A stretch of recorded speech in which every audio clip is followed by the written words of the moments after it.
பெண் குழந்தைகளுக்கான இந்த பாதுகாப்பு இது வெறும் சட்டம் ஒழுங்கு சம்பந்தப்பட்டது மட்டும்தானா அப்படின்னு கேட்டீங்கன்னா இல்ல.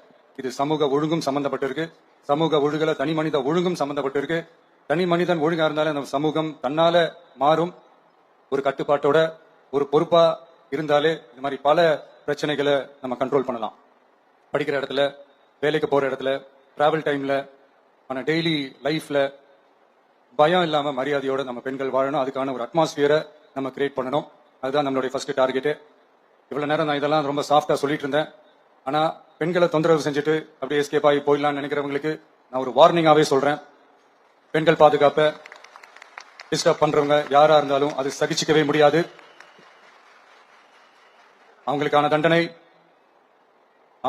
தண்டனைக்கான அந்த நடவடிக்கைகள் எல்லாமே போலீஸ் டிபார்ட்மெண்ட்ல இருந்து ரொம்ப கடுமையான ஒரு தண்டனையா இருக்கும். கடுமையான ஒரு நடவடிக்கைகளா இருக்கும். அந்த தண்டனை அவங்களுக்கான அந்த சார்ஜ் ஷீட் எல்லாமே ரொம்ப ஃபாஸ்டா ஸ்பீடா அது செயல்படுத்தப்படும். என்ன ஒண்ணு, அந்த ஸ்பீட்ல நிரபராதிகள் யாரும் தண்டிக்கப்பட்டிருக்கூடாது. இதையும் காவல் அதிகாரிகள் மைண்ட்ல எடுத்துக்கணும்.